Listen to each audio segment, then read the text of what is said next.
Morning guys. अभी सुबह के 5 बजे हुए हैं। मैं इस टाइम पे अपना मॉर्निंग रूटीन स्टार्ट करता हूँ एक्सरसाइज का। और अभी तक चांद कायम है।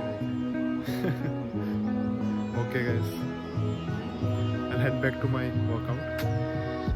See you there.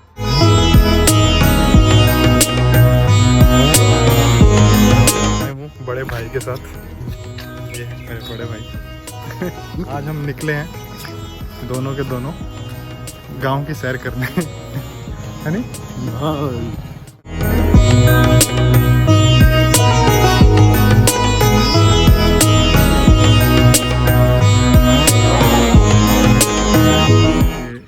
गांव का जिला का वाटर वर्क्स है, जहाँ से पूरे गांव को पानी सप्लाई होता है।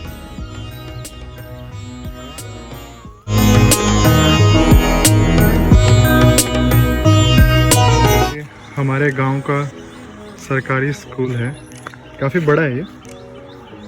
देखिए,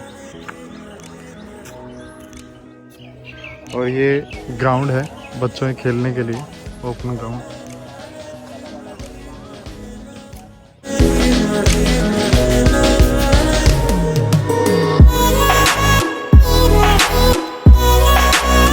मैंने हाथ पकड़ा हुआ इनका। ये धीरे चल रहे थे तो मैंने सोचा हाथ पकड़ लेते हैं इनका। अब तेज चल रहा है।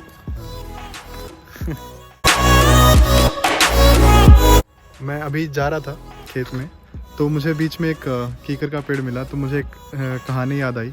जब हम छोटे होते थे, हम कोई भी चीज़ चिपकानी होती थी हमें, अगर कोई बुक का कवर हो गया या किसी कॉपी का कवर हो गया, तो उस टाइम पे हमारे पास फेविकोल या गोंद जैसी कोई चीज़ नहीं होती थी। मैं आपको दिखाता हूँ कि उस टाइम पे मैं क्या करता था। अब यहाँ पे जो आप पेड़ देख रहे हैं, इसको हम कीकर बोलते हैं।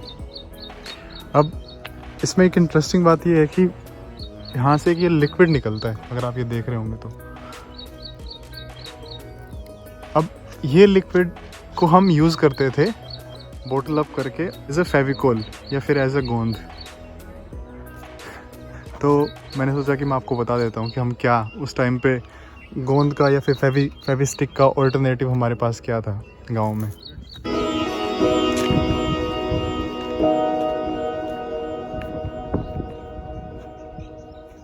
आई थिंक यहाँ पे आके वो सबसे ज़्यादा खुश होती हैं। This is so called swimming pool for them.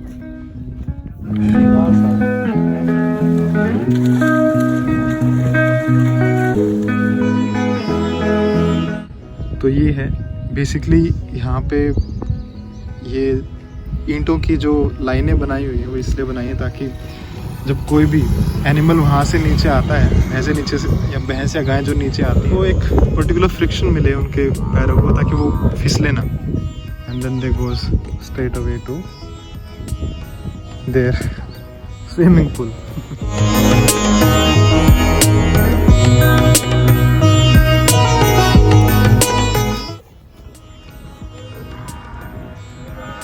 अब ये निकल रही है क्योंकि जितने भी उसके साथ आए थे वो निकल चुके हैं, अभी पीछे रह गई है, बट अभी भी धीरे धीरे निकल जाएगी। और जब मैं छोटा था तब मैं भी यहाँ पे आता था अपनी भैंसों को लेके, और मुझे अब भी याद है कि क्योंकि मैं काफ़ी छोटा था तो मुझे सारी भैंसें एक जैसी दिखती थी, और ये मुझे समझ में नहीं आता था कि हमारी भैंस कौन सी है। तो हुआ ये कि मैं वहाँ बैठता था उस पेड़ के नीचे, तो मैं बैठा रहा और मैं सोच रहा था कि हमारी भैंसें मतलब कि अभी पानी पी रही हैं, वो नहा रही हैं, आराम से बैठी हैं, और काफ़ी टाइम हो गया मुझे बैठे हुए। और फिर क्या हुआ कि थोड़ी देर बाद, करीबन आधे घंटे बाद, पापा आते हैं और बोलते हैं कि अंकित क्या कर रहा है? तो मैंने बोला कि भैंसें बैठी हैं, मैं उनके पास मतलब उनका ध्यान रख रहा हूँ। बोला कि भैंसें कौन सी भैंसें हैं? बोले कि बताओ अपनी कौन सी भैंस है। मैंने बोला कि वो वाली वो बैठी है। तो बोलते कि नहीं, हमारी भैंसें अब घर जा चुकी हैं। तो काफ़ी फ़नी इंसिडेंट था। तो भैंसें इतनी स्मार्ट होती हैं, उनको पता होता है कि किस टाइम पे निकल के और कौन सा रास्ता है घर जाने के लिए। So I just wanted to share this with you.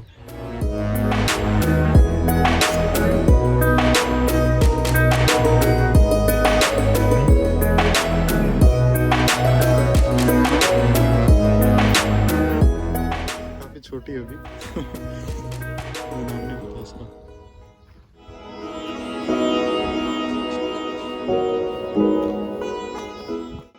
बचपन में मुझे अब भी याद है कि जब हम सब साथ में आते थे तो हमें कंपटीशन लगाते थे कि कौन सा पत्थर दूर कौन फेंकेगा।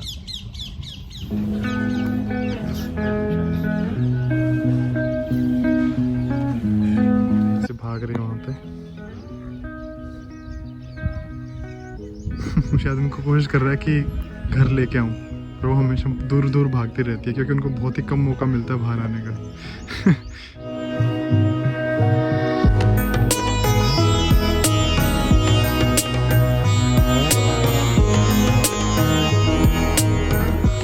एक चीज़ और मैं बताता हूँ आपको कि जब भी हम भैंसों को पानी पिलाने आते थे या कोई भी काम करते थे तो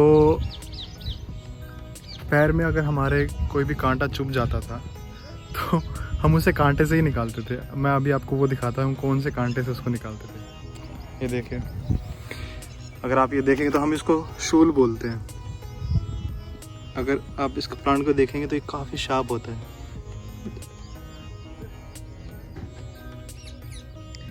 जब कांटा चुभता था तो हम इसी को यूज़ करके हम अपना कांटा पैर से या हाथ से निकालते थे बचपन में। तो ये हमारी टेक्निक होती थी कि कांटे को कांटे से कैसे निकालना।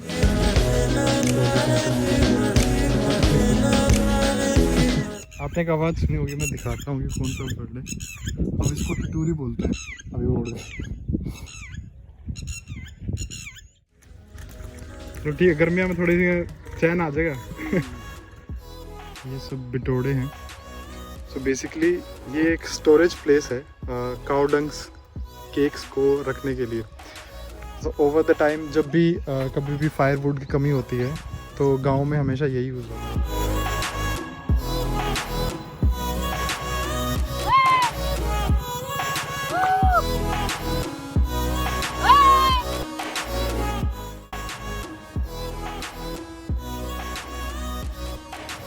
चाय कुकर पड़ रही है? चाय सही है क्या? हाँ पी ले ना, दूध पीऊँगा। दूध पीऊँगा। अच्छा चल कई दिन नहीं देखो मैं कड़े बग्गी थी तेरी मैंने तो जी कौन हमारी बगड़ी सुननी है। अच्छा तेरा नाम तो बताया कौन? तेरा नाम क्या है? मेरा मिक्का। मिक्का आगे आगे क्या है? तेरा गोत है? गोत सिद्धू। तो पूरा नाम क्या है? पूरा नाम सिद्धू साहब। सिद्धू साहब, मिक्का सिद्धू। हाँ मिक्का सिद्धू कहते सिद्धू साहब गए तो वो उसने धरिया समझ ले, मेरी माँ ने धरिया, भैया ने धरिया, किसी ने धरिया। तो मिक्का क्यों सोच कर धरिया हुआ? मिक्का का मतलब क्या हुआ है? मिक्का का नाम के बुंडा है हमारे गाँव तो घनी है मिक्का।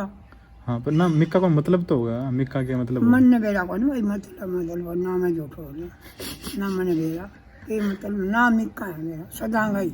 हाँ मैं तो छोटी सी जब मिकली करी फिर मिक्का कहने लगा। तो मिक्का एक सिंगर है, एक पंजाबी है, उसका नाम है मिक्का, वो छोरा है। अच्छा छोरा का नाम मिक्का है, मिक्का सिंह। मैं भी छोरा ही हूँ किसी का तो छोराम का तो जरूर हूँ। हाँ छोराम का छोरा। कदे बाबू बेटा भी ना कौन बोले कदे मिकड़े बेटा के करे है बेटी को बेटा कहा करता नहीं। हाँ सत्य बेटा का बाबू माँ तो बहुत छली लुगाई थी। छली मतलब सुंदर? सुंदर है, डब्बी की बन वाले निकाला देखना, काग देखना, कंडा देखना, जापे कराने। आजा दखा नाम था, आजा दखा क्या रही? दखा के दाई थी ना दाई तो कौन थी जान दी मेरी माँ जाया कर दी। निकल दी ना है बेटे लुगाई गौ गवर्नमेंट दसड़ी निकल जाता बहुत बड़ा पुण्य है निकल दी। अच्छा मतलब किसी ने मुसीबत तो निकाला तो अच्छी बात है। हाँ अच्छी निकल दी। ये तो सिराने कफन धर के जामना है बेटी। हमें कदे किसी रोज के जपे काटने लग जा मैं सवेर पड़ी बोली ये बेटी ईश्वर की तो कमी ऋषि करनी है गौ गवर्नमेंट दसड़ी काटना। अच्छा हाँ तो वो बेचारी क्योंकि वो बच्चा देव जो इतना दुख में हुआ है। हाँ लुगाई उसने फिर दुख दूर करना दुखा कर गए आगे फिर आई करी। माँ इतनी सुंदर लुगाई थी चाहिए पूछ ली जाके किसी ने, बहुत सुंदर लुगाई थी। धोली जमा डडी अखाड़ी ये थोड़ा माथा और खूब तकड़ी थी। क्यों मेरी बात बोले ना क्यों रोटी खाई ना पानी पीना ना तो बेटा सच्चा पानी बिना तो अपना शरीर कौन चल रहा है करना पड़े टेम्पर बच्चा इसको ऊपर है हम्म पहले तो बेसन दे हरी मिर्च की चटनी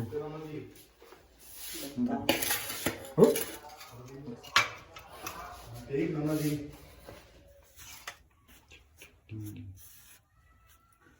सोने के लिए लोना आके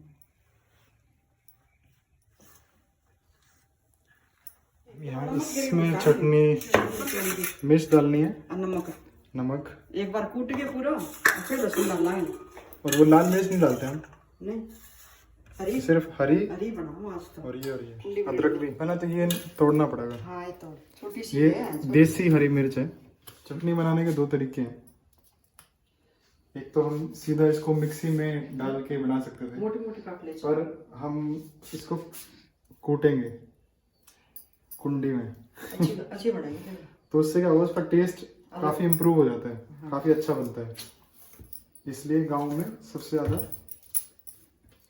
चटनी इसी तरीके से बनाई जाती है कभी भी पीस के नहीं बनाई जाती मिक्सी में ये नमक कितना स्वाद अनुसार 1.5 चम्मच एक तो होगी 1.5 है अभी बस बस ये है गोटा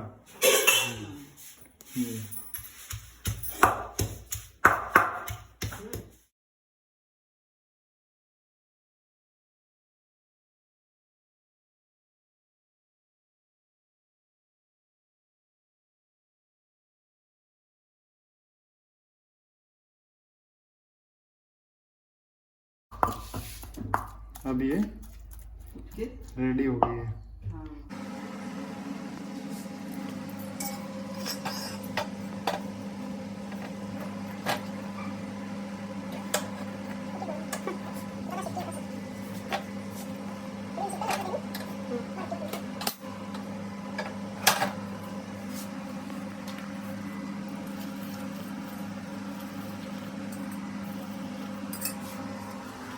डाल के रखना